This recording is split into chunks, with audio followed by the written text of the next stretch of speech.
menjelang Pilpres ini banyak sekali hal-hal yang perlu kita gali ya. Ya. Karena pemilu ini adalah pintu masuk ya. Ya. Pintu masuk, suksesi. Lo Antung gimana nih? Coba kita bahas. Iya, pertama-tama saya harus katakan bahwa saya kecewa dengan format debat yang berlangsung kemarin itu antara para cawapres itu.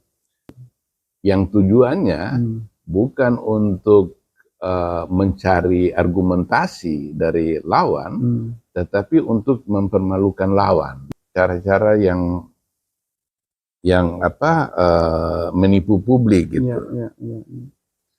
Nah, saya senang, tapi ada masyarakat sipil yang sudah mengirim surat kepada KPU untuk mengubah format debat itu. Salah satunya itu peserta debat itu harus menjelaskan kalau dia menggunakan akronim kan. Tapi ini kan kalau kita sebagai masyarakat kan merasa dikecewakan ya. Betul. Ya, karena tontonan ini yang tidak menarik kan. Nah, jadi ini kesalahan fatal dari KPU juga. Seharusnya KPU memberikan batasan-batasan ya. Dunia coba bayangkan aja misalnya Mahfud MD maupun Muhaimin Iskandar juga menggunakan akronim. Itu pemirsanya ini hanya disuguhi tebak-tebakan akronim. Ini tidak bermutu kan. Nah, itu ternyata cuma ditampilkan teka-teki silang TTS itu. Karena mau tidak mau kita akan muncul pada diri kita itu prasangka bahwa ada rekayasa gitu di balik debat. Nah, pertanyaan besarnya itu apakah setelah mendengar keluhan-keluhan publik juga dari para akademisi, para pakar ini mengenai pentingnya perubahan terhadap debat yang berikut dan juga mengenai otoritas dari panelis ini misalnya harus diperlebar sehingga berujung pada tercapainya debat-debat yang berkualitas.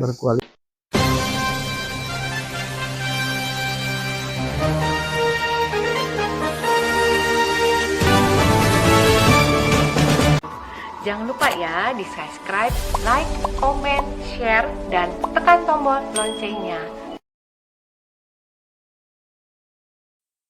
Bismillahirrahmanirrahim. Assalamualaikum warahmatullahi wabarakatuh. Waalaikumsalam warahmatullahi wabarakatuh. Ahlan wa sahlan, jumpa lagi dengan Habib Smith Al-Haddar. Ini salah satu tokoh senior ya, pakar hukum baik nasional maupun internasional, pakar politik dan sosial. Wah, ini lengkap ya. Beliau ini adalah salah satu penulis yang sangat aktif ya, baik di media cetak maupun media mainstream ya. Beliau selalu tampil ya. Jadi banyak sekali hal-hal yang perlu kita gali tentang kualitas ya, kualitas daripada bangsa kita ini ya. Nah, menjelang Pilpres ini banyak sekali hal-hal yang perlu kita gali ya, kita sebagai proses pencerahan ya. Karena pemilu ini adalah pintu masuk ya, pintu masuk suksesi bagaimana KPU itu menampilkan calon-calon ya, calon-calon yang memang betul-betul berbobot ya. Karena seperti banyak orang tahu, masyarakat Indonesia ini kan masyarakat yang cerdas ya. Banyak sekali profesor, doktor, sarjana, itu luar biasa. Sehingga tontonan di Pilpres ini, di perdebatan ini itu harus yang berkualitas. Betul. Nah, bagaimana tonton yang berkualitas itu tergantung lagi kepada KPU. Ya. Nah, jadi kita bahas tentang hasil perdebatan yang beberapa hari lalu antara tamatan SMK, ya, tamatan sarjana dan profesor doktor. Nah, ini ada tiga tingkatan yang duduk di satu forum perdebatan. Lo Antung gimana nih? Coba kita bahas.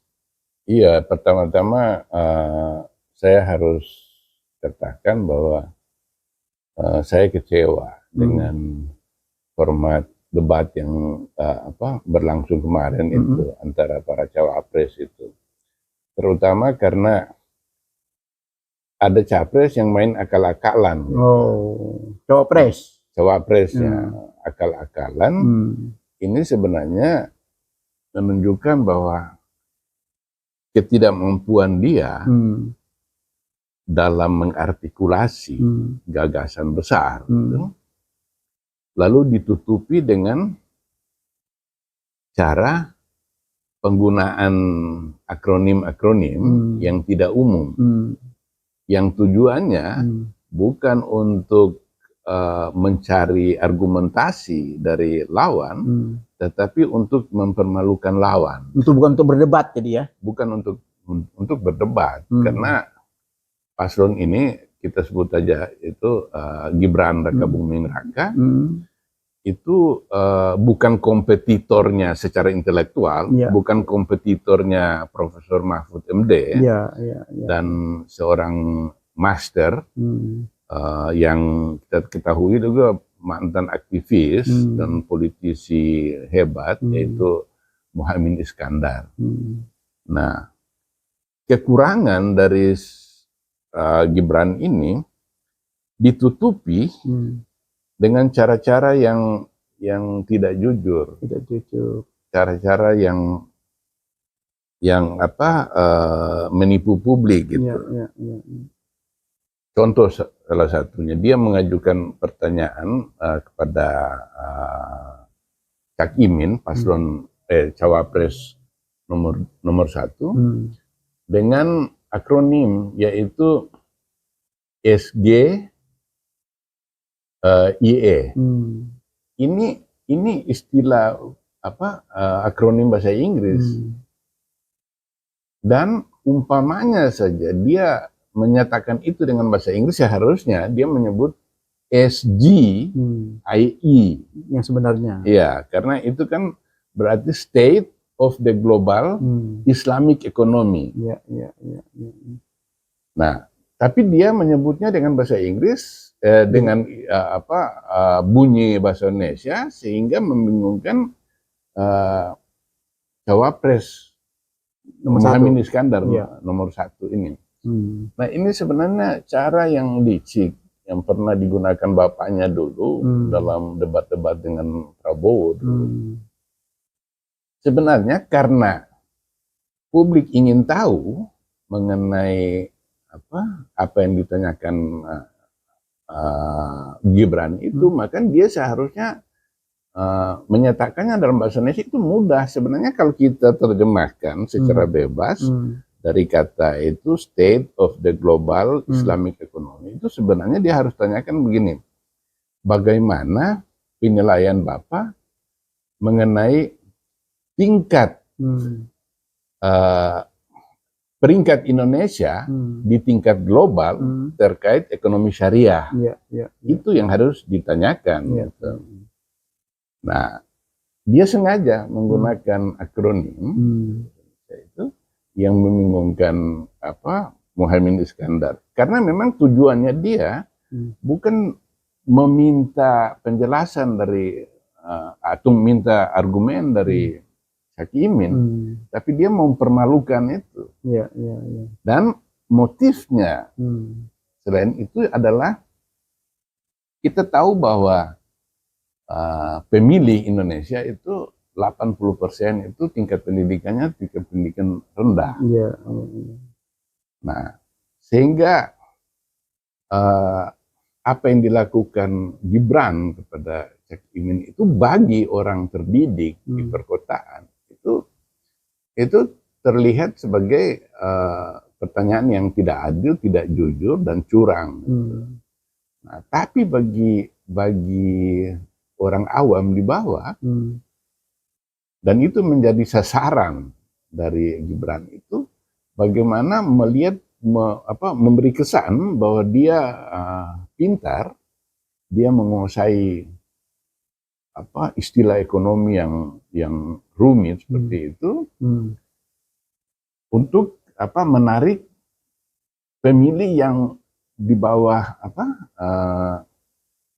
di pendidikan rendah di bawah, karena dengan bingungnya Muhaimin itu orang akan menilai bahwa Muhaimin tidak tahu apa-apa atau Tidak bisa menjawab ya.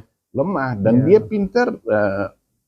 pintar dalam tanda kutip licik, karena dia tahu bahwa Muhaimin itu berasal dari Partai Islam, PKB. Nah, karena itu dia masuk ke ekonomi syariah tapi menggunakan istilah bahasa Inggris.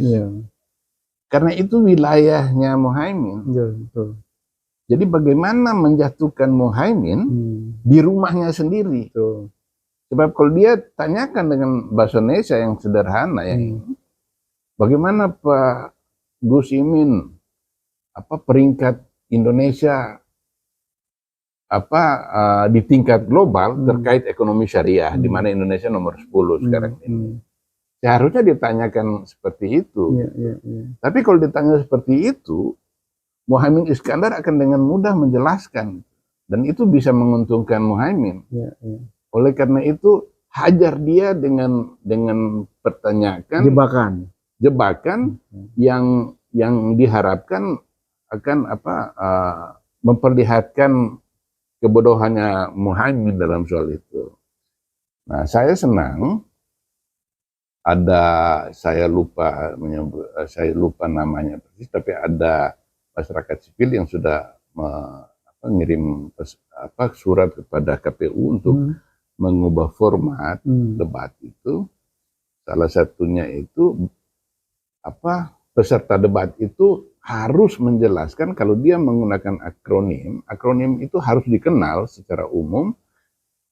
Kalau akronim itu tidak bersifat umum, maka dia harus menjelaskan kepanjangan dari akronim yang digunakan itu. Karena kalau cara-cara licik seperti itu dia merugikan lawan bicara, karena istilah yang tidak umum seperti itu, apalagi dia itu kan akronim bahasa Inggris, dia seharusnya menyebutnya SGIE. Nah, juga merugikan kita yang menonton itu, karena Muhaimin kehilangan waktu untuk menjawab karena dia tidak tahu istilah itu.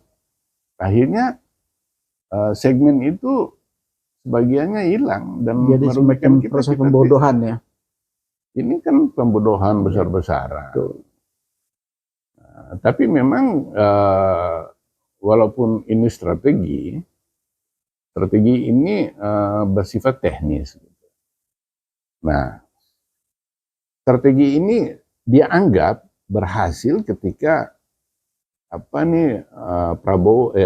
Jokowi menggunakan itu dalam debat dengan Prabowo dulu. Misalnya dia pernah tanyakan waktu itu, apa itu SPID? Prabowo hanya bertanya, apa itu? Hanya itu kan maksudnya dia kan tim pengendali inflasi daerah. Saya kira itu kan bukan istilah yang umum. Jangankan kita orang awam, mungkin ekonom pun bingung karena itu bukan istilah yang sangat umum. Unicorn ya, tambah lagi ya. Unicorn itu. Unicorn itu kan startup atau ekonomi digital. Tapi tujuan Jokowi pada waktu itu yang ditiru Gibran saat ini itu bukan bagaimana meminta lawannya itu memberi argumentasi yang masuk akal dan mencerminkan kedalaman pengetahuan di bidang itu. Bukan itu tujuannya dia. Tapi tujuannya itu supaya kelihatan pintar di podium, menutupi sebenarnya kemampuan intelektualnya dia, lalu membuat lawan kelabakan. Tapi ini kan kalau kita sebagai masyarakat ya, yang penonton tadi jutaan orang ya, baik nasional maupun internasional, kan merasa dikecewakan ya. Betul. Ya, karena tontonan ini yang tidak menarik kan. Nah, jadi ini kesalahan fatal dari KPU juga. Seharusnya KPU memberikan batasan-batasan ya. Iya. Karena ini kan perdebatan nggak main-main loh. Nggak main-main. Perdebatan level high, level tinggi, tingkat tinggi kan. Tingkat tinggi. Presiden dan wakil presiden gitu. Nah, dunia coba bayangkan aja nonton. misalnya Mahfud MD maupun Muhaimin Iskandar juga menggunakan akronim. Akronim ini jumlahnya jutaan. Akronim bahasa Indonesia, bahasa apa itu jumlahnya jutaan. Kalau misalnya Mahfud MD dan Muhaimin juga menggunakan akronim untuk menjebak lawan, itu pemirsanya ini hanya disuguhi tebak-tebakan akronim. Tebak-tebak manggis ya. Hanya tidak bermutu kan. Ribuan duit begitu banyak untuk acara ini dan orang menghabiskan waktu di depan TV berjam-jam untuk itu ternyata cuma ditampilkan teka-teki silang TTS itu dengan main akronim. Walaupun saya yakin Mahfud dan Muhaimin sebagai intelektual itu mereka nggak akan meniru cara-cara licik yang sebenarnya itu mencerminkan kekurangan Gibran sendiri itu sebenarnya. Tidak ikut-ikutan ya, tidak terpancing ya. Ini memang dari ada hal lain lagi yang juga curang, yaitu soal mengenai emisi karbon. Lagi-lagi Gibran menanyakan kepada Mahfud. Dia menggunakan akronim bahasa Inggris juga, yaitu CCS. CCS itu singkatan dari Carbon Capture and Storage. Sebenarnya dia bilang aja dengan bahasa Indonesia, bagaimana pendapat Bapak tentang pengamanan emisi karbon. Nah, kesalahan dia selain dia menggunakan bahasa Inggris itu topik yang akan dibahas masalah lingkungan nanti dalam debat cawapres pada tanggal 20 kalau nggak salah 20 Januari. Iya, itu debat terakhir nanti ya, cawapres ya. Itu bukannya sekarang bukan yang sekarang. Isu itu nanti dibahas nanti gitu. Nah, sayangnya itu panelis membiarkan. Ya karena gini, bagaimana panelis mau membela atau membantah? Karena panelis ini kan cuma dikasih semacam bikin question saja, pertanyaan kan? Diberi pertanyaan, setelah itu tidak bisa lagi ada untuk mengulas balik kan? Itu kan yang jadi masalah kan? Iya, dan ini kan sebenarnya merugikan. Mereka berpikir ini menguntungkan mereka, tapi sebenarnya merugikan itu dari pihak Prabowo dan Gibran itu, karena mau tidak mau kita akan muncul pada diri kita itu prasangka bahwa ada rekayasa gitu di balik debat debat capres cawapres ini gitu. Artinya ya, kalau ada yang mencurigai seperti itu, kita mau bilang apa? Karena format yang dibuat itu memang menguntungkan pihak paslon nomor 2. Gitu. Baik, itu sebenarnya kan ketika ditanyakan itu panelis pada waktu itu hentikan lalu tolong Pak Gibran menjelaskan. Ya karena memang peranan panelis itu kan hanya membuat soal saja, membuat pertanyaan selesai kan, tidak bisa lagi apa-apa kan. Ini yang kita sesalkan. Nah itu yang saya bilang kan bisa memunculkan prasangka kan. Iya kan, buat apa ada gunanya panelis kan? Kan kalau kita ngomong soal perdebatan kan panelis kan gunanya kan untuk meluruskan. Karena pertanyaan-pertanyaan yang memang jawabannya nggak pas kan dia bisa gali lagi, ada pendalaman kan. Tapi begitu tidak ada kesempatan lagi untuk bertanya, tinggal hanya haknya moderator kan. Iya, betul. Nah sementara moderator kan tidak bisa intervensi masalah pertanyaan kan. Betul. Hanya melempar ke sana, waktunya terbagi, hanya bagi tugas moderator itu kan hanya sebatas mengatur alur aja kan. Alur aja gitu. Sehingga debatnya nggak bermutu. Iya, kan gitu kan? itu kualitasnya jadi nggak bermutu. Padahal kan itu sudah jauh-jauh hari sudah dikritisi oleh para pakar di berbagai bidang mengenai format debat itu, bahwa format debat itu tidak ideal gitu karena keterbatasan dari para panelis itu, sehingga lubang-lubang ini, celah-celah ini itu dimanfaatkan oleh peserta debat itu dengan cara-cara yang curang, cara-cara yang licik gitu. Nah, pertanyaan besarnya itu apakah setelah mendengar keluhan-keluhan publik juga dari para akademisi, para pakar ini mengenai pentingnya perubahan terhadap debat yang berikut, dan juga mengenai otoritas dari panelis ini misalnya harus diperlebar sehingga berujung pada tercapainya debat-debat yang berkualitas dan menghilangkan cara-cara licik yang tidak jujur dengan tujuannya semata-mata untuk kepentingan pribadi, meskipun hal itu merugikan rakyat banyak. Saya waktu debat itu saya ngobrol dengan orang-orang kecil di bawah.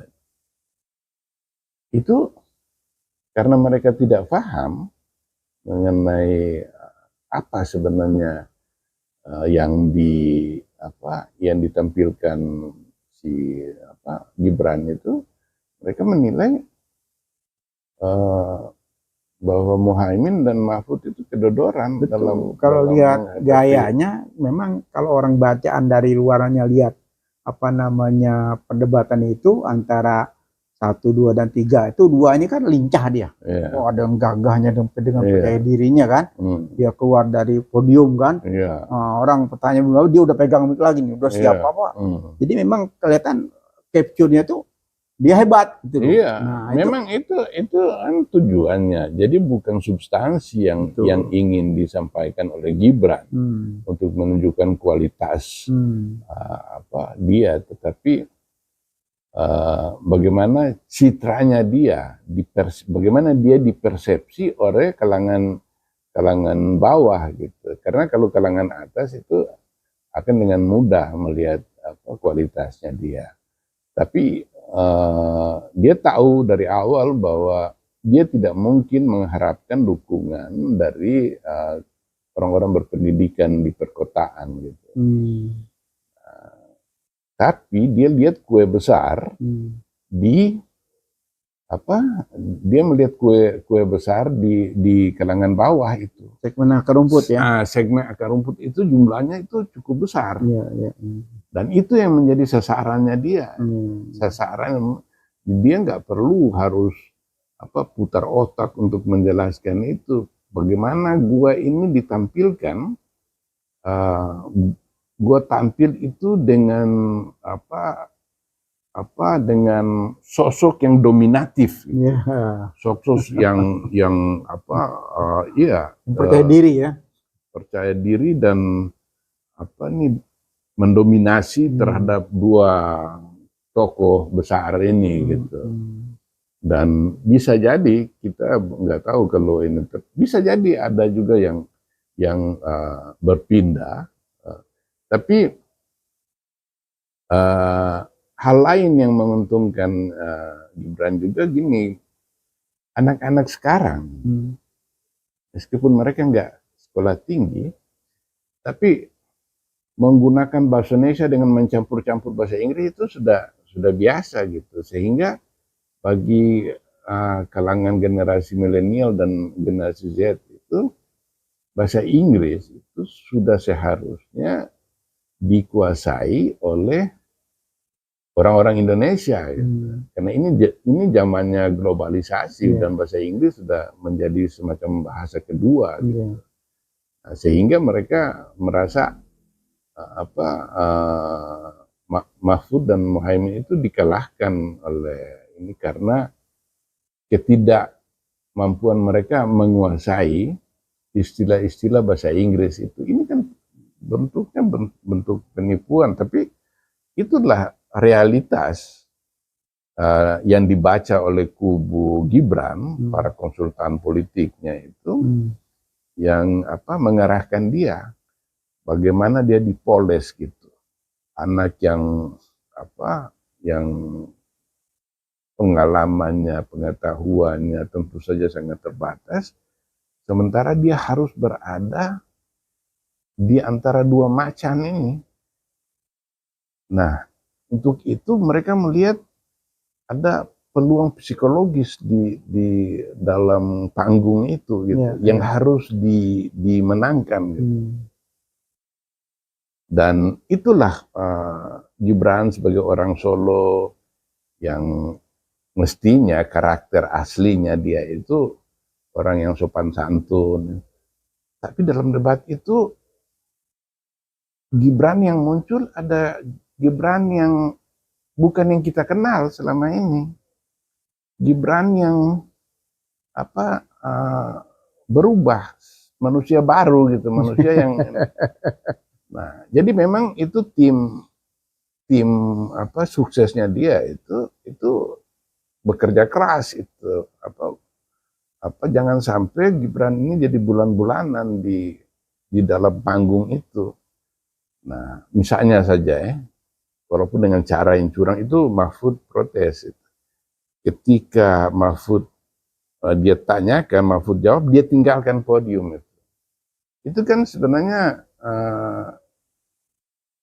sikap yang dominatif tadi, dia seperti meremehkan lawannya seperti itu, dan Mahfud mengungkapkan itu di media, dia tidak beradab cara seperti itu. Ya, kalau berkata tanda kutip tidak beradab ya. Iya, jadi secara budaya kita itu cara-cara itu, apalagi orang Solo itu ya seperti Antu bilang itu, ini cara-cara yang nggak beradab.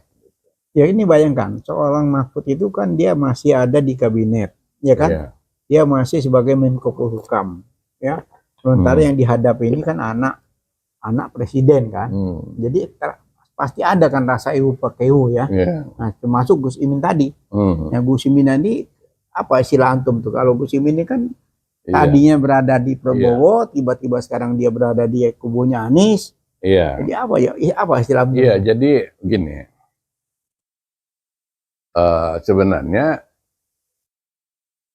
mungkin ya kecurigaan kita tadi bahwa ada dalam tanda kutip rekayasa terhadap debat ini. Yang pertama itu tema-tema yang diperdebatkan oleh cawapres itu tema-tema yang bukan milik Mahfud maupun bukan milik Muhaimin. Mahfud itu seorang pakar ilmu hukum. Muhaimin ini sarjana politik. Nah, Gibran walaupun dengan pengetahuan yang terbatas, dia adalah satu pengusaha dan dia pemain. Jadi tema-tema yang dibicarakan itu meskipun tidak mendalam, tapi ada agak familiar dengan Gibran mengenai perkotaan, infrastruktur. Itu sebagai wali kota itu mau nggak mau bersentuhan dengan isu-isu itu. Gitu. Nah, yang kedua, Muhaimin ini mu'alaf dalam konteks visi misi perubahan yang sejak awal dibawa oleh Anies Baswedan itu sampai beberapa waktu lalu itu bukan miliknya Muhaimin. Jadi mu'alaf sih ya? Mu'alaf dia di bidang ini. Nah, dia ini kan dari 2014 sampai 2019 sebagai ketua PKB, dia mendukung pemerintahan. Kemudian setelah itu dia bergabung dengan Prabowo jauh-jauh hari. Setahun lebih ya. Iya. Nah, Prabowo kita tahu bahwa brandingnya Prabowo itu adalah keberlanjutan. Sehingga IKN itu. IKN itu kan bagian dari program keberlanjutannya Jokowi. Iya. Di situ Caimin ada di situ kan? Caimin ikut mendukung Ikut mendukung. Makanya apa namanya? Iya, jadi begitu dia jadi mu'alaf, dia harus masuk ke visi perubahan. Dia belum cukup menyesuaikan diri dengan visi besar Anies mengenai perubahan ke depan. Iya.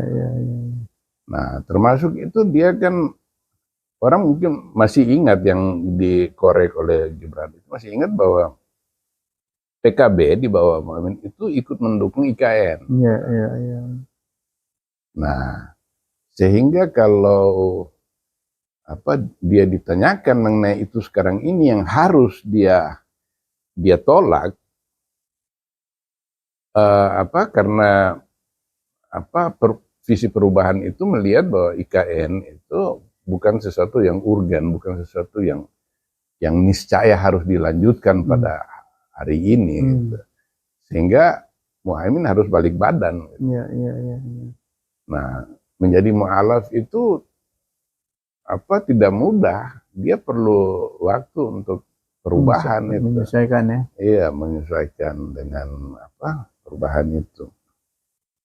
Jadi ya itu pada akhirnya kan dimanfaatkan oleh Gibran soal IKN. Tapi ini kembali kepada tema-tema yang didebatkan itu, sangat mungkin itu juga tema ekonomi itu mestinya itu menurut saya mestinya itu menjadi debat capres bukan cawapres, karena ekonomi itu adalah pilar dari suatu bangsa itu. Iya. Dia harus dikuasai, karena ekonomi itu bisa dikata berdampingan dengan politik adalah dua sisi dari satu mata koin, sehingga orang kepingin mendengar visi atau argumentasi dari capres mengenai ekonomi, apa yang dia mesti lakukan. Bukan cawapres ya? Bukan cawapresnya. Ya. Nah, tapi itu tadi saya bilang, ini belum tentu benar, tapi orang bisa aja menduga tema ini sengaja dibuat untuk debat cawapres, karena ini tema yang bukan milik Muhaimin, bukan milik Mahfud. Tapi cukup familiar dengan... Jadi bisa dikatakan tanda kutip prakondisi ya? Iya, tapi cukup familiar dengan... perdebatan yang prakondisi sehingga hasilnya kayak begini ya? Iya, itu. Ekonomi itu kalau dimanapun saya tahu di dunia ini, itu orang yang paling ingin dengar itu ekonomi. Apa yang mau dibikin, yang diprogram dari... Tapi kok isu yang vital itu kok diberikan kepada debat cawapres. Tapi kalau kita lihat dari hasil perdebatannya itu, masalah ekonomi tidak banyak dibahas kan, hanya kulitnya aja. Iya, kan? kulitnya aja. Itu. Mana apa yang mendalam kan nggak ada kan? Nggak ada, betul. Karena nggak nyambung ya, perdebatannya nggak nyambung gitu loh. Jadi mungkin itu gini, kalau itu di tema itu diberikan kepada debat capres, nah itu makanannya Anies. Itu makanannya Anies. Dan Ganjar, walaupun dia bukan sarjana ekonomi, tapi dia 10 tahun menjadi gubernur Jawa Tengah. Yang tentu saja setiap hari itu dia bergelimang dengan isu-isu ekonomi di sana. Setelah itu dia juga pernah anggota DPR kan? Iya, dia anggota DPR. Jadi bisa lebih bermutu ya. Iya, jadi saya tidak menyalahkan kalau ada yang menduga bahwa memang tema ekonomi ini sengaja diberikan kepada untuk menjadi debat cawapres, dalam tanda kutip untuk menyelamatkan Gibran. Bib, kalau kita lihat kemarin kan beberapa kali katanya nih ya yang kita dengar itu mereka tuh sebelum semua tema debat apa segala macam kan sudah didiskusikan oleh tim sukses, ya kan? KPU dan tim sukses kan semuanya sudah dilibatkan gitu loh. Apakah kurang teliti di antara tim sukses ini untuk membahas masalah tema debat, masalah isinya segala macam, apa mereka kurang punya keleluasaan untuk mengoreksi atau untuk mengkritisi? Ya mereka ini kan waktunya kampanye. Nah, para kandidat ini baik capres maupun cawapres ini kan harus berkampanye kemana-mana. Nah, sementara debat ini terjadi di tengah waktu-waktu kampanye itu, sehingga mereka para capres cawapres ini hanya punya waktu yang sedikit dalam berdiskusi dengan timnya, para pakar di dalam masing-masing tim suksesnya, kubu-kubu masing-masing itu. Nah, di antara mereka ini saya lihat Gibran itu yang paling kurang berkampanye, juga Prabowo gitu. Jadi dalam hal ini waktu yang digunakan oleh Gibran itu untuk persiapan debat itu jauh lebih panjang daripada Muhaimin dan Mahfud yang sibuk lagi pula begini, waktunya itu untuk pendalaman materi itu sudah terlalu mepet ya, terlalu mepet gitu. Dan mereka tidak ada niat di kalangan kubu paslon nomor 3 dan nomor 1 itu untuk bagaimana memanfaatkan debat itu dengan cara-cara gimmick, dengan menggunakan instrumen-instrumen yang mengoceh lawan itu untuk dimanfaatkan, karena mereka ini dua intelektual. Mereka menganggap kalau kita menggunakan cara-cara seperti Gibran itu berarti bahwa kita, selain kita merendahkan status kita sebagai orang berilmu, itu kita juga nanti kelihatan picik di kalangan masyarakat gitu, pemirsanya gitu. Ternyata ini cawapresnya kita kok seperti ini gitu, bisa mereka mampu membawa bangsa ini ke masa depan yang lebih baik. Itu kalau di negara-negara yang sudah maju, di Eropa, di Amerika Serikat, itu cara yang dipakai Gibran, strategi menjebak Gibran itu akan menjadi tertawaan. Nah, menurut antum nih perdebatan kemarin antara 1, 2, dan 3 tuh skornya seperti apa? Karena saya nggak nonton ya, saya kemudian lihat dari video-video ini. Tapi dari lembaga-lembaga yang kredibel juga saya bacanya di semua, termasuk dari Kompas, itu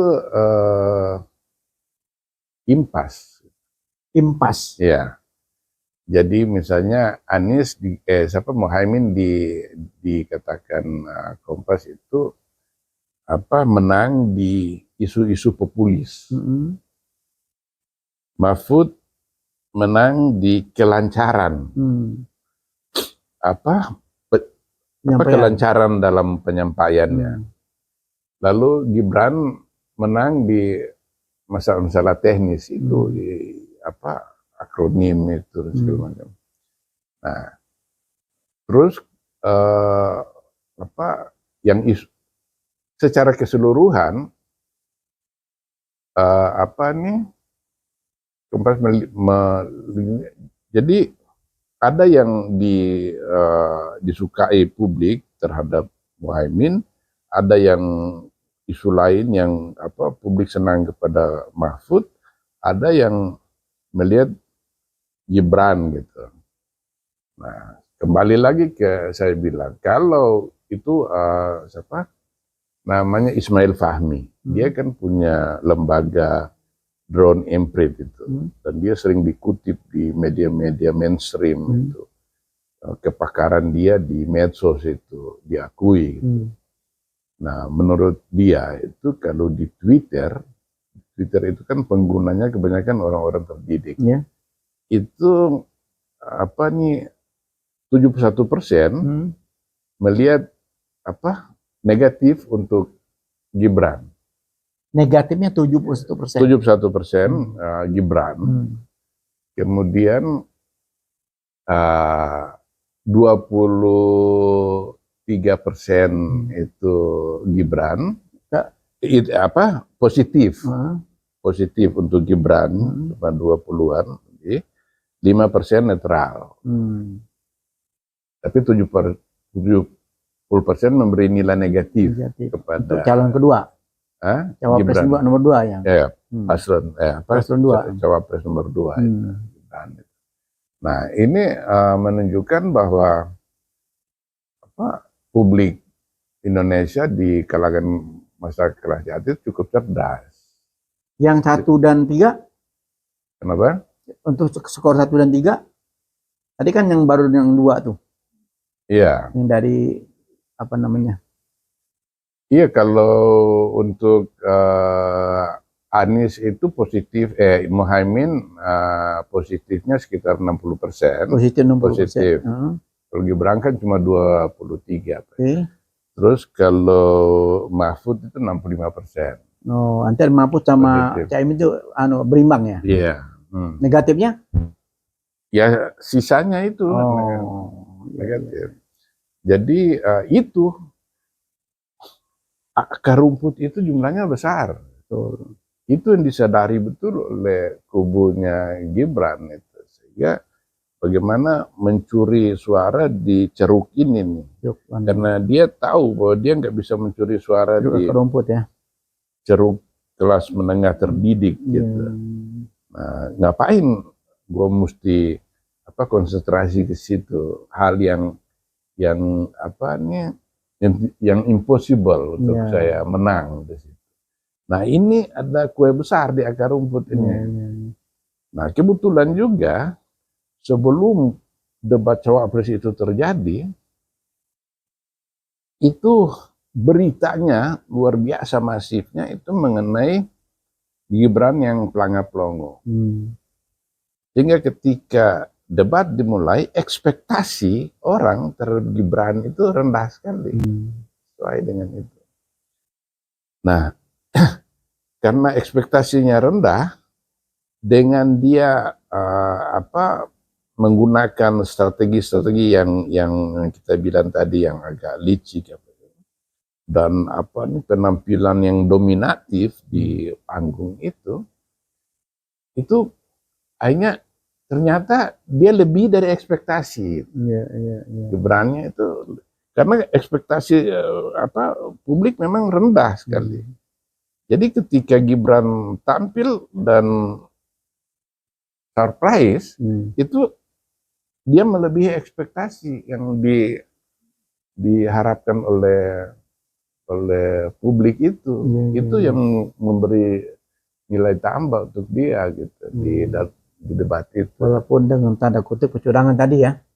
Iya. Dengan pertanyaan berjebakan yang memang tidak lazim ya sebetulnya. Tidak lazim. Terus juga ini ya itu juga timnya apakah saya nggak tahu ini apakah waktunya yang itu kan masalah iklim. Masalah masalah lingkungan.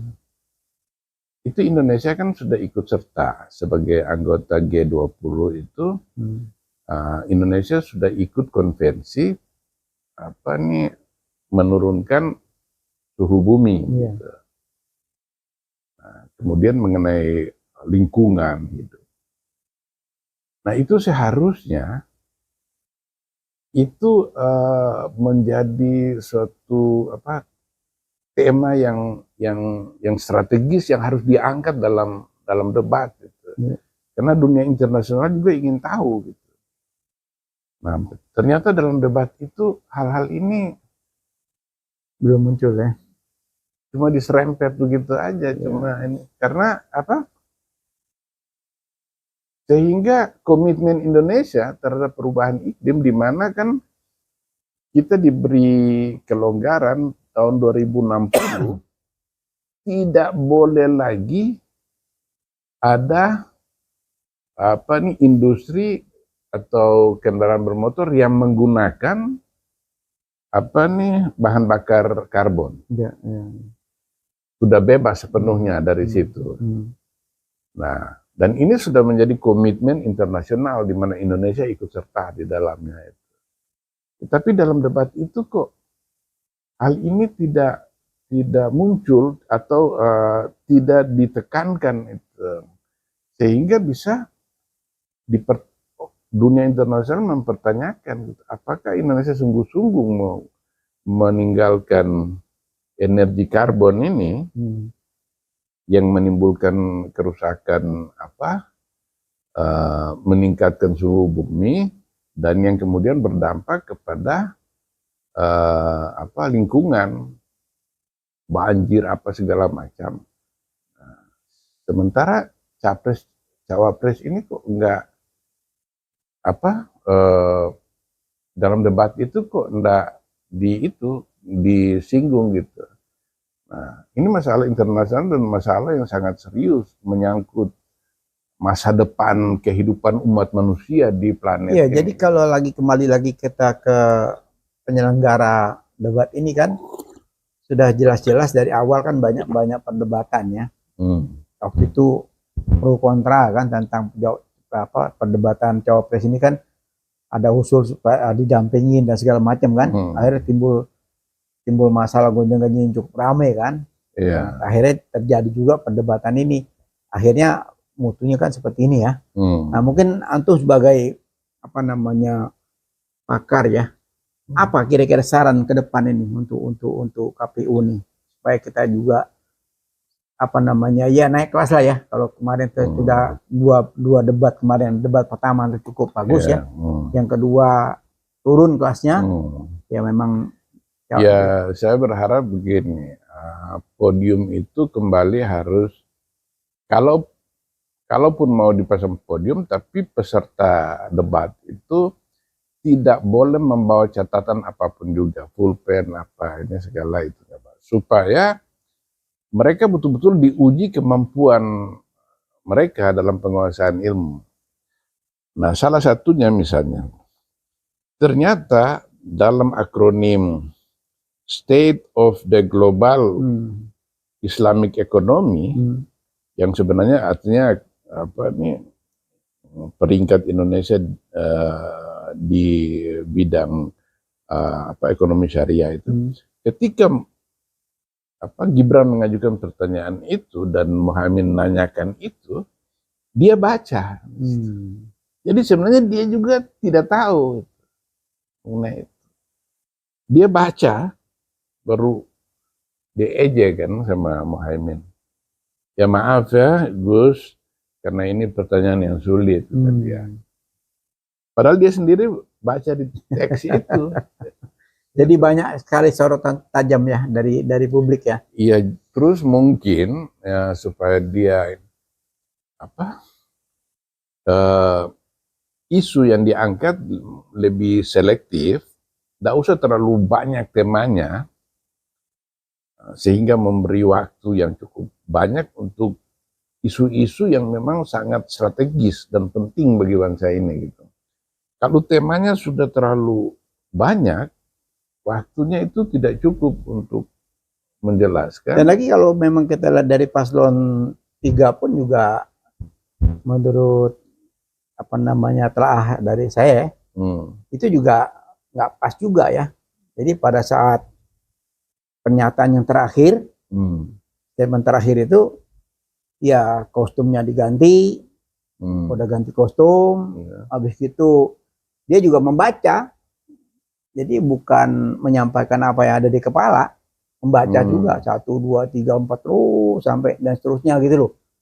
Jadi kualitas debat itu seorang profesor, ya pakar hukum, ya juga membaca gitu loh. Nah ini yang jadi kembali lagi kalau kita lihat, wah ini kualitas perdebatan kedua ini ya patut dipertanyakan gitu loh. Sudah banyak pertanyaan jebakan sampai seorang profesor pun, ahli hukum pun, mantan ketua MK dan sekarang Menko Polhukam juga di ujung acara dia juga membaca gitu loh. Nah ini yang dan ternyata yang menguntungkan itu ya justru orang yang punya pengetahuan yang paling lemah di antara 3 paslon itu yang jadi pembicaraan masyarakat, baik sisi negatif maupun positif itu Gibran. Jadi dia menjadi figur sentral di dalam perdebatan itu. Gitu, yang kita sayangkan ya. Nah, persepsinya bervariasi. Ya. Ada yang tadinya ini meremehkan Gibran, orang-orang yang di bawah itu tiba-tiba sekarang ini, oh ternyata dia bisa juga. Nah, lalu yang sudah punya ekspektasi rendah memang kemudian terbukti memang Gibran memang punya kemampuan terbatas seperti itu. Tetapi yang jadi pembicaraan bahwa itu ternyata bukan Muhaimin dan Mahfud. Nah ini membuktikan bahwa debat itu gagal. Karena apa? Orang lupa semua apa yang Mahfud katakan waktu itu dan apa yang Imin katakan. Tidak ada isinya ya, nggak ada dagingnya ya. Nggak ada, ya, nggak ada dagingnya. Gibran pun nggak ada dagingnya. Iya, yang ada hanya show ya, pertunjukan. Ada lagi yang menarik nih. Jadi dalam perdebatan itu, tapi tidak ditayangkan langsung, terakhir baru muncul. Ada suatu pertunjukan yang juga menurut saya memprihatinkan ya. Apa itu? Seorang menteri, seorang menteri pertahanan, dia memanggil salah satu menteri juga, sampai dia menarik bajunya, itu juga menjadi tontonan yang memprihatinkan ya. Iya, itu jadi, apa yang antum tuh? Jadi itu semakin memperkuat dugaan publik bahwa Prabowo itu memang seorang otoritarian, orang yang otoriter.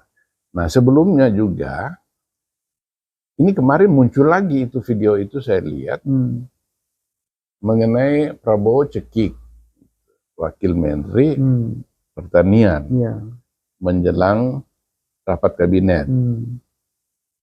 Itu Prabowo kesal katanya. Prabowo kan dibebankan oleh Jokowi untuk membangun food estate itu, lumbung pangan. Lalu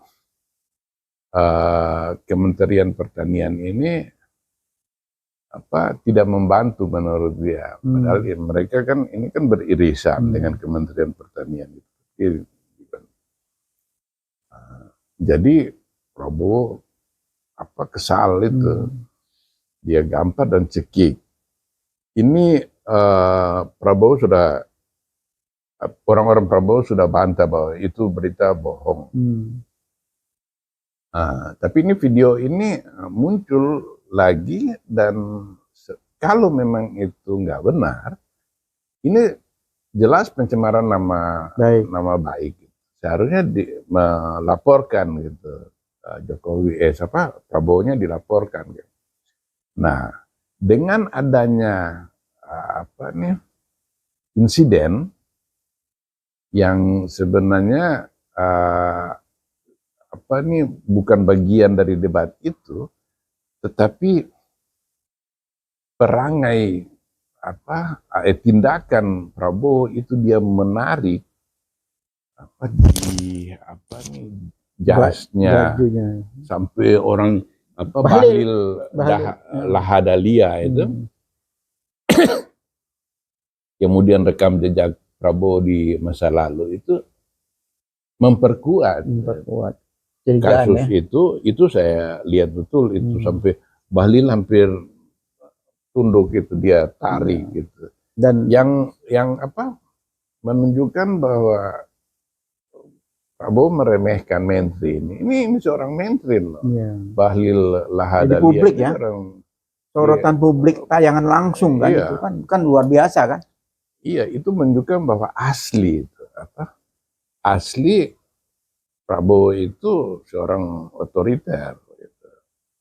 Dia merasa dirinya sangat berkuasa. Timbul pertanyaan, apakah patut seorang seperti ini Itu kita pilih sebagai jadi presiden kan gitu. Iya itu. Nah itu kan sebenarnya dengan menjadi dengan tindakan Prabowo menarik dengan kasar jasnya seorang menteri Bahlil Lahadalia itu sebenarnya hanya menguatkan tuduhan-tuduhan orang sebelumnya bahwa Prabowo itu otoriter dan dia tidak begitu menghargai HAM, hukum dan segala macam. Seperti yang juga dia bilang untuk Anies itu ndasmu etik. Jadi bagi Prabowo itu etika itu nggak penting. Nggak penting. Jadi sekarang semakin terlihat di publik ya, tidak bisa terbantahkan ya. Iya. Tidak bisa terbantahkan perilaku yang lagi disorot ya. Iya. Walaupun gimana pun juga calon presiden, calon pemimpin rakyat sebanyak 270 juta rakyat ini kan jadi sorotan publik ya. Iya. Apapun perilakunya, apapun perilaku itu sangat penting itu. Lihat ya misalnya kita lihat waktu itu debat si Joe Biden Amerika Serikat saat ini dengan Trump. Waktu itu ketika Trump mengajukan pertanyaan, Biden itu dia menggaruk kepala. Itu dimarahi oleh kubunya Joe Biden. Itu sudah dianggap kesalahan. Karena mencerminkan bahwa dia nggak tahu. Ketika ditanya dia, padahal cuman begitu. Jadi rakyat Indonesia pun cukup cerdas. Nggak perlu dengan lu merekayasa pertanyaan untuk menjebak lawan, itu nggak perlu.